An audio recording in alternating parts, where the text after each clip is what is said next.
Operation সিন্দুর কেন নাম দেওয়া হলো।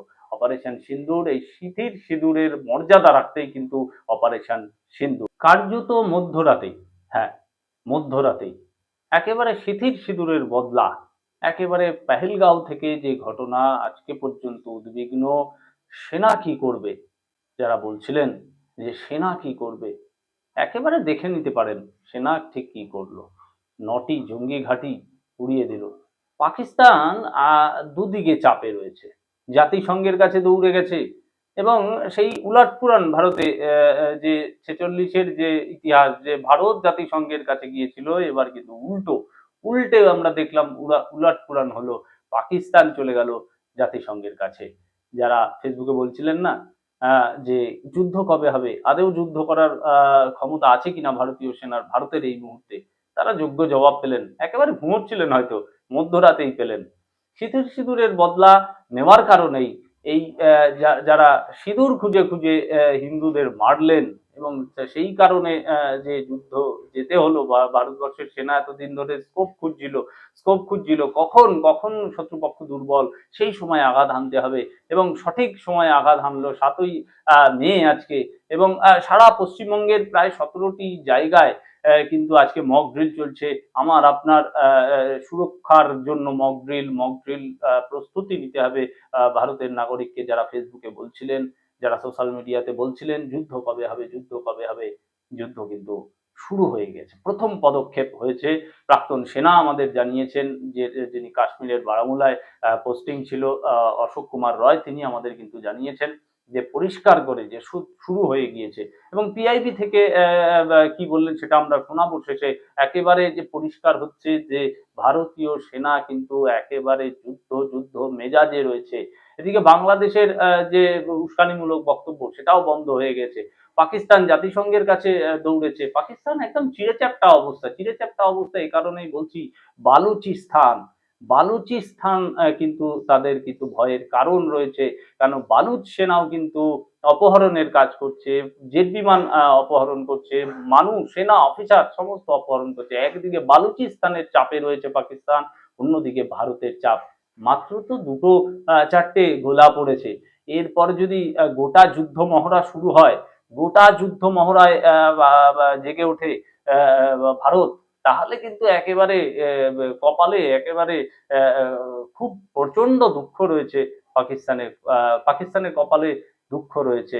ভারতীয় সেনা যদি আবার জেগে ওঠে, আবার করে সেই যুদ্ধ মহড়ার প্রস্তুতি একেবারে তুঙ্গে নিয়ে যায়, সেই জায়গায় কিন্তু রয়েছে আমার দেশ ভারতবর্ষ। যে বদলাটা আমি যে কারণে বলছিলাম যে অপারেশন সিন্দুর কেন নাম দেওয়া হলো, অপারেশন সিন্দুর, এই সিঁথির সিঁদুরের মর্যাদা রাখতেই কিন্তু অপারেশন সিন্দুর। আপনারা ভিডিও ক্লিপগুলো শুরুতেই দেখলেন, একেবারে মধ্যরাতের ক্লিপ, একেবারে দিওয়ালি পাকিস্তানের ধামাকা অবস্থা। সেই পাকিস্তানিরা পালাচ্ছে, সেনা পালাচ্ছে, একেবারে বেশ কিছু ফ্লাইট ধরে অন্য প্রভিন্সে, অন্য দেশেও চলে গিয়েছে, সুরক্ষিত জায়গায় পালাচ্ছে পাকিস্তানের নেতা মন্ত্রীরা, সে ছবিও আসবে। কিন্তু সেনা সুরক্ষার খাতিরে বেশ কিছুটা ছবি এই মুহূর্তে আনা সম্ভব না, কোনো মিডিয়া আনতে পারছে না, আমরাও দিতে পারবো না। কিন্তু জবাব হবে, যারা বলছিল জবাব কি হবে, অবশ্যই জবাব হবে। শুরু হয়েছে সবে মাত্র প্রথম ধাপ। পিআইবি থেকে পাওয়া তথ্য অনুযায়ী কি বললেন সেনা প্রেস মিট করে, তা আপনারা নিজেরাই শুনে নিন। প্রথম ধাপের সূচনা হলো, ঠিক কি বলল সেনা, শুনে নিন। ये जी भावलपुर के अंदर ये लोग सड़कों पे निकल चुके हैं इस टाइम, और सारे मदरसे खाली करवा लिए हैं लोगों ने। मदरसों के सारी शाखें खाली हो गई हैं। ये पूरा रेवड़ 22 अप्रैल 2025 को लश्कर तैयबा से संबंधित पाकिस्तानी और पाकिस्तान प्रशिक्षित आतंकवादियों ने भारत में जम्मू और कश्मीर के पहलगाम में भारतीय पर्यटकों पर बर्बरतापूर्ण हमला किया। 25 भारतीयों और एक नेपाली नागरिक को कायरतापूर्ण मौत के घाट उतार दिया गया। मुंबई के 26 नवंबर 2008 के हमलों के बाद यह भारत में हुई किसी आतंकवादी हमले में मारे गए आम नागरिकों की संख्या की दृष्टि से सबसे गंभीर घटना है। पहलगाम का हमला अत्यधिक बर्बरतापूर्ण था, जिसमें वहां मौजूद लोगों को करीब से और उनके परिवारों के सामने सिर पर गोली मारी गई। हत्या के इस तरीके से परिवार के सदस्यों को जानबूझकर आघात पहुंचाया गया। साथ ही उन्हें यह नसीहत भी दी गई कि वे वापस जाकर इस संदेश को पहुंचा दें। ये हमला स्पष्ट रूप से जम्मू और कश्मीर में बहाल हो रही सामान्य स्थिति को बाधित करने के उद्देश्य से किया गया था। चूंकि पर्यटन फिर से अर्थव्यवस्था का मुख्य आधार बन रहा था, इस हमले का मुख्य उद्देश्य इसे प्रतिकूल रूप से प्रभावित करना था। पिछले वर्ष आप सभी जानते हैं 2.25 करोड़ से अधिक पर्यटक कश्मीर आए थे। इस हमले का मुख्य उद्देश्य इसलिए संभवतः यह था कि इस संघ राज्य क्षेत्र में विकास और प्रगति को नुकसान पहुंचाकर इसे पिछड़ा बनाए रखा जाए और पाकिस्तान से लगातार होने वाले सीमा पार आतंकवाद के लिए उपजाऊ जमीन बनाने में सहायता की जाए। हमले का यह तरीका जम्मू और कश्मीर और शेष राष्ट्र दोनों में सांप्रदायिक दंगे भड़काने के उद्देश्य से भी प्रेरित था। इसका श्रेय सरकार और भारत के सभी नागरिकों को दिया जाना चाहिए कि इन प्रयासों को विफल कर दिया गया। एक समूह ने खुद को रेजिस्टेंस फ्रंट टीआरएफ कहते हुए इस हमले की जिम्मेदारी ली है। यह समूह संयुक्त राष्ट्र द्वारा प्रतिबंधित पाकिस्तानी आतंकवादी समूह लश्कर ए तैयबा से जुड़ा हुआ है। ये उल्लेखनीय है कि भारत ने मई और नवंबर 2024 में संयुक्त राष्ट्र की 1267 कमेटी की सैंक्शंस मॉनिटरिंग टीम को अर्धवार्षिक रिपोर्ट प्रस्तुत की थी, जिसमें टीआरएफ के बारे में साफ इनपुट दिए गए थे।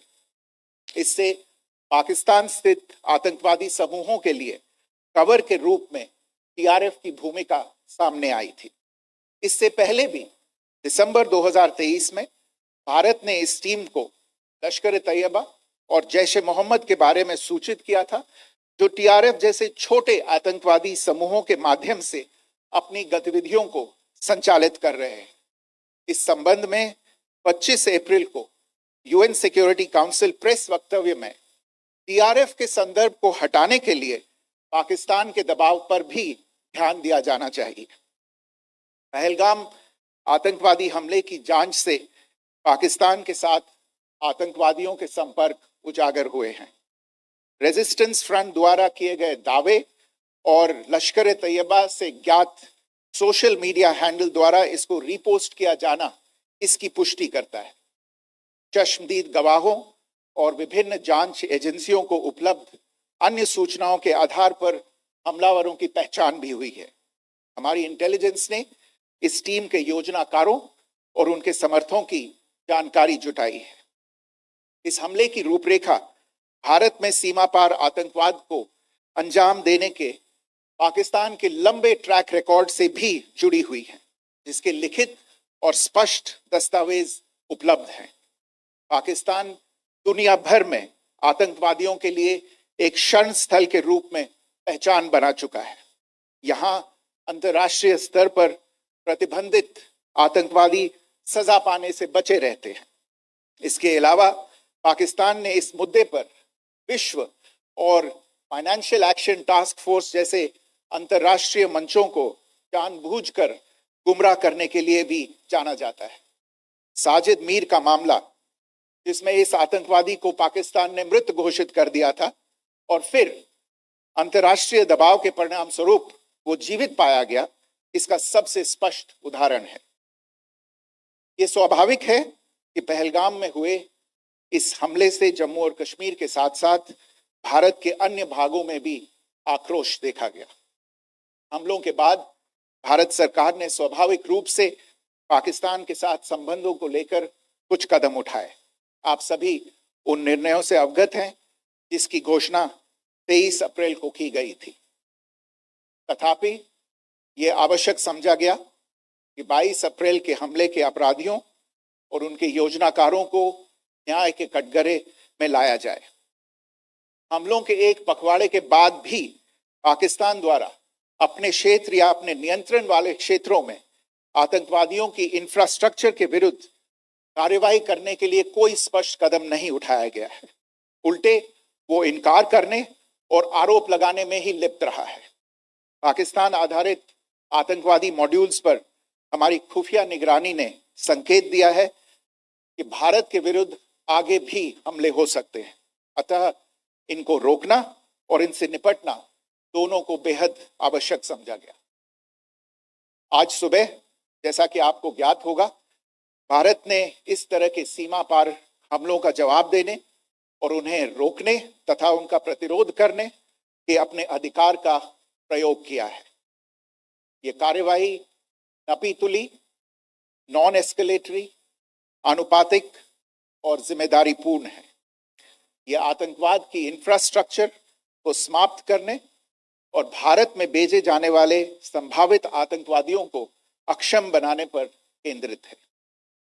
आपको यह भी स्मरण होगा कि 25 अप्रैल 2025 को संयुक्त राष्ट्र सुरक्षा परिषद ने पहलगाम आतंकवादी हमले पर एक प्रेस वक्तव्य जारी किया था, जिसमें आतंकवाद के इस निंदनीय कार्य के अपराधियों, आयोजकों, फाइनेंसरों और प्रायोजकों को जवाबदेह ठहराने और उन्हें न्याय के दायरे में लाने की आवश्यकता पर जोर दिया गया था। भारत की आज की इस कार्यवाही को इसी संदर्भ में देखा जाना चाहिए। यह एलओसी से 13 किलोमीटर दूर है। लश्कर तौयबा का फिदाइन यहाँ तैयार होता था। इसकी कैपेसिटी 15 टेररिस्ट को ट्रेन करने की थी।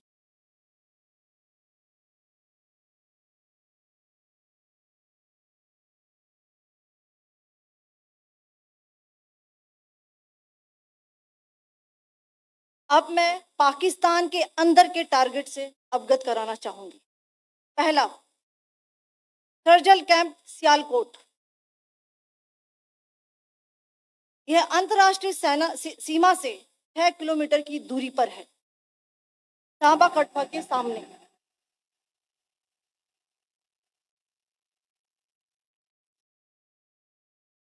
मार्च 2025 में जम्मू एंड कश्मीर पुलिस के 4 जवानों को जो हत्या की गई थी, उन आतंकवादियों को इसी जगह पर ट्रेन किया गया था।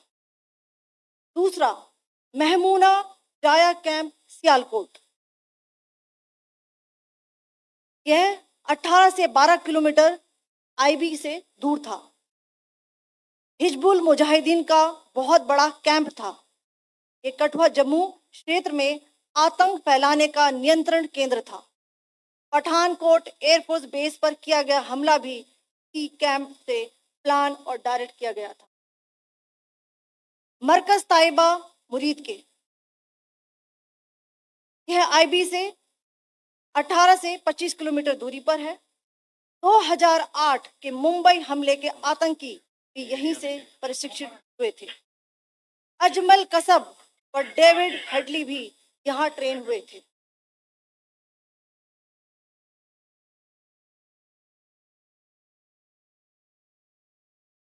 आगे दूसरा आया।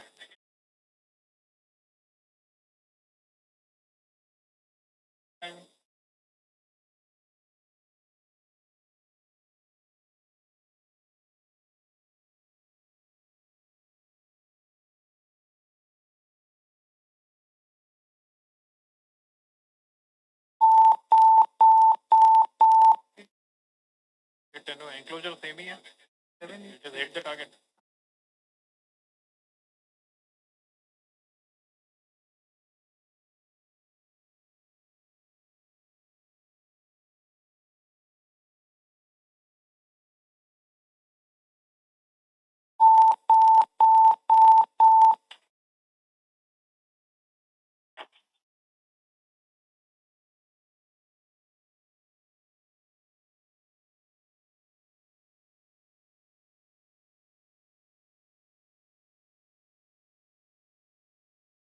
मरकज सुभान अल्लाह भावलपुर, ये इंटरनेशनल बाउंड्री से 100 किलोमीटर दूर है।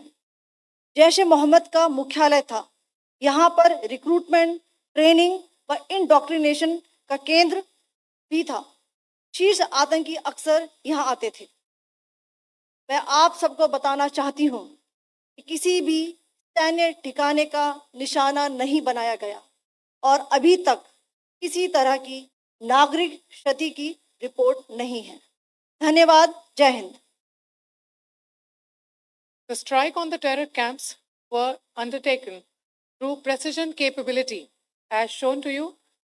A niche technology weapons with careful selection of warheads was ensured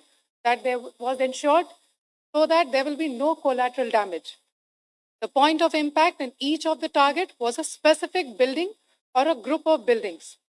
All the targets were neutralized with clinical efficiency, and the results reiterate the professionalism of the Indian Armed Forces in the planning and execution of their operations.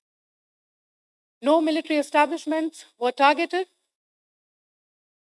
India has demonstrated considerable restraint in its response. However, it must be said that the Indian Armed Forces are fully prepared to respond to Pakistani misadventures, if any, that will escalate the situation. Jai Hind, and thank you very much.